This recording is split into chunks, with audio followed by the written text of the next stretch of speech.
제임스님이라는 분께서 올려주셨어요. 원래는 뭐 일반적인 한국 대학 졸업 후에 글로벌 커리어 진출 계획이 있으셨는데 방송통신대를 통한 커리어 진출을 고려하게 되었습니다. 그래서 이에 질문을 하고자 합니다.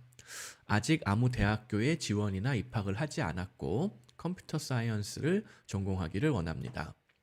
명확한 정보가 없다 보니 다른 일반적인 대학교에 비해서 방송통신대를 졸업하는 것이 불리하지 않을까 하는 걱정이 있습니다. 취업이나 글로벌 커리어 진출의 측면에서 방통대가 타 대학들에 비해서 낮다고 생각하시나요? 그렇다면 그 이유가 무엇인가요? 컴퓨터 사이언스를 전공할 수 있는 학교가 정원이 얼마 없어요. 한국에. 서울대학교에도 한 100명 되려나? 컴퓨터 전공 정원이 100명 안팎 25명을 늘렸다? 그럼 100명도 안 된다는 얘기인데 70명. 이게 2020년 기준으로 지금 서울대 컴퓨터공학과 전공 그 인원이 70명이에요. 만약에 제임스 님이 그 70명 안에 들어갈 수 있으면 당연히 서울대를 가는 게 좋아요. 혹은 뭐 연고대, 카이스트, 포항공대, 그다음에 기타 지방에 보면은 카이스트 비슷한 뭐 무슨 과학기술원들 대학들 있잖아요.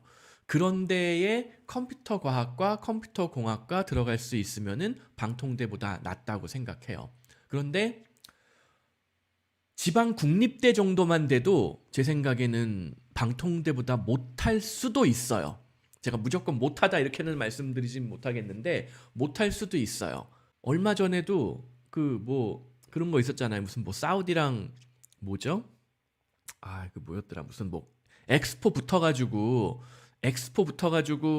한국이 좀 비참하게 깨졌잖아요. 근데 그거 무슨 뭐 유치 자문위원인가 하는 부산대 교수가 인터뷰한 게 어디 유튜브에 막 올라온 게 있거든요. 제가 깜짝 놀랐어요. 아니 부산대면은 지방 국립대고 굉장히 괜찮은 학교인데 그 교수님의 언변을 봤을 때 아니 지적 수준 모르겠어요. 무조건 뭐 말을 잘한다고 지적 수준이 높다라고 얘기하기는 어렵기는 한데 통상 대학 교수님이라면은 훨씬 말을 조리 있게 논리 있게 해야 되거든요. 근데 그분의 그 방송 인터뷰를 보면은 왜 사우디에 졌는가에 대해서 뭐 여러 가지 얘기를 하는데 너무 안타깝더라고요. 그 설명하는 내용들이 전혀 설득력이 없고 심지어 이게 정말 번역이 돼가지고 어디 뭐 빈살만한테 들어가면은 뭐 설마 외교 단교까지는 안 하겠지만은 굉장히 외교적으로 큰 문제가 될 만한 발언들을 스스럼 없이 하시더라고요. 부산대학교 교수인데 그래서 그분 도대체 양력이 어떻게 되나 한번 찾아보니까는 솔직히 좀 그래요. 교수님들도 국내파가 있고 국외파가 있는데 그분은 순수 국내파더라고요. 근데 순수 국내파인데 어떻게 엑스포 같은 국제적인 행사의 유치 자문위원이 되었는지도 굉장히 의심스럽고 또 국내파라고 하더라도 솔직히 저는 웬만한 교수님들이라면은 나름 뭐 학벌이 중요한 건 아니지만은 그 괜찮은 학교에 좀 공부 좀 한다는 학교에 석사 박사를 졸업한 분들일 거라고 일반적으로 상상을 하잖아요. 그래도 지방 국립대 뭐 직어국 흔히 얘기하는 직어국의 교수님들이라면은 대부분 뭐 서울대 스카이 이 정도 나오거나 하다못해 뭐 요새 서성한 정도 그 대학 졸업자가 아닐까라고 추측을 하잖아요. 근데 그 교수님 보니까는 아니더라고요. 그리고 또 재밌는 게 이게 한국적인 현상인 것 같기도 해요.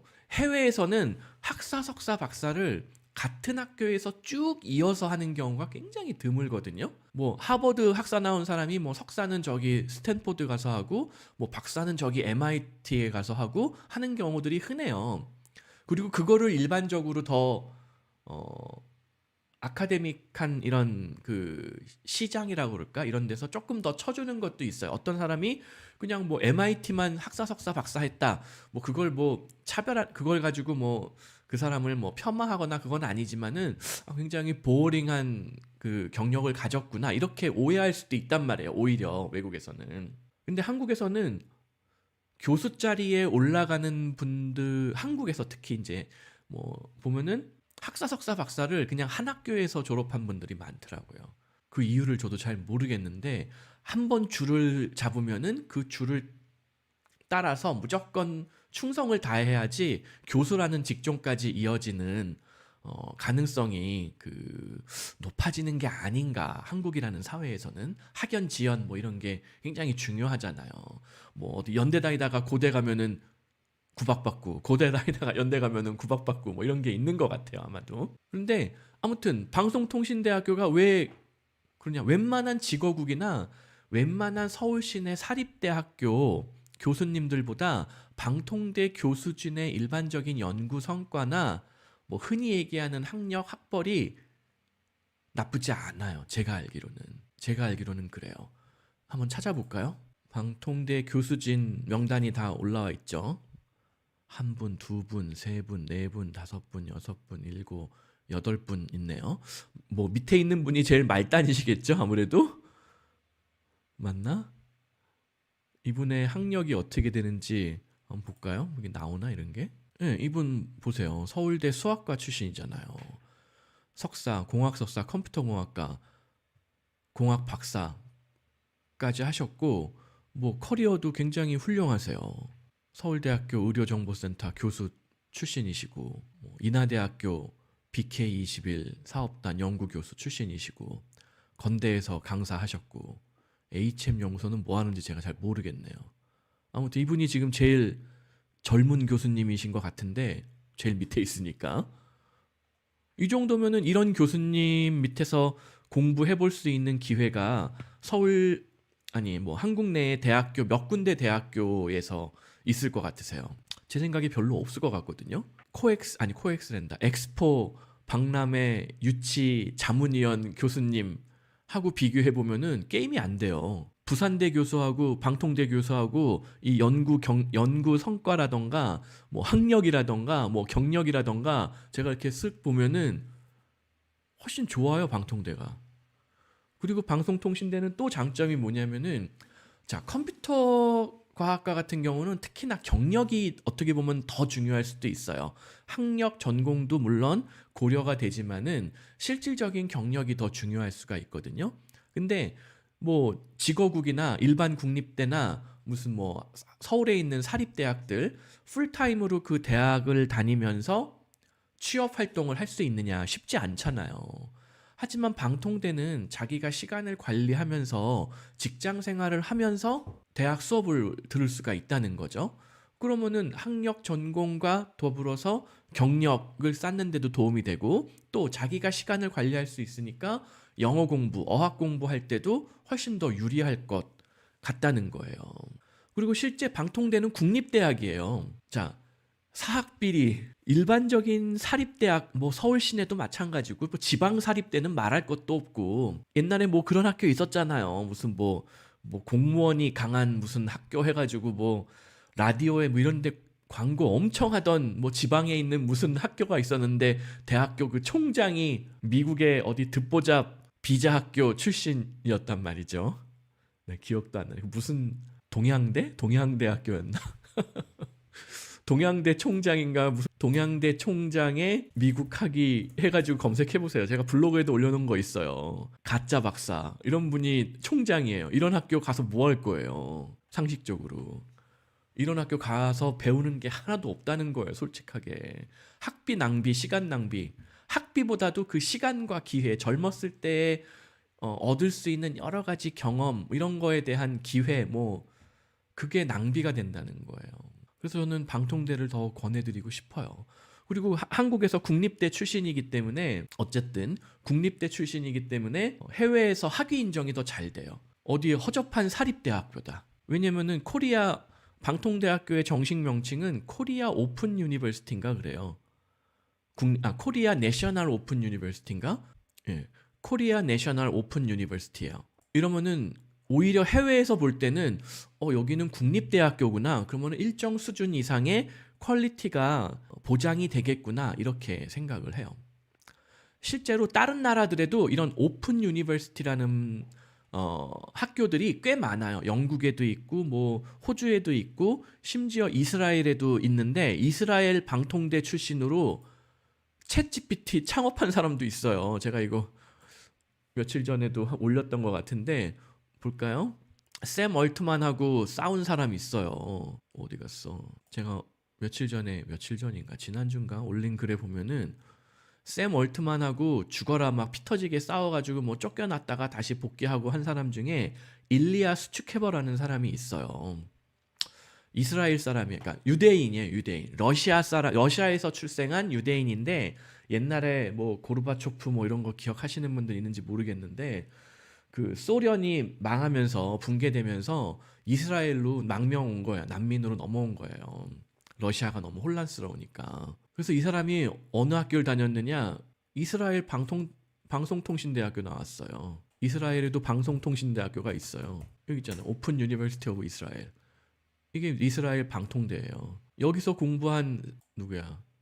일리아 스추케버는 챗 GPT를 창업해가지고 그냥 바로 창업한 게 아니라 이제 여기서 공부하다가 졸업을 미처 못하고 토론토로 이민 가면서 캐나다 토론토 대학 편입을 했다는 거예요.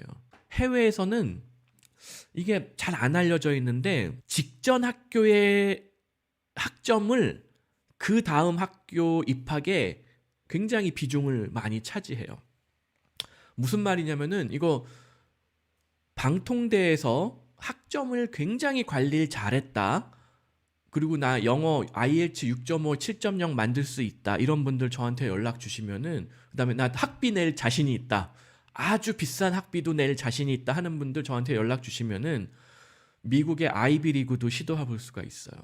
그다음에 GRE, GMAT 이거 반복 수달해서 고득점 하면은 방통대 학위로도 미국 아이비리그 도전해 볼 수가 있어요.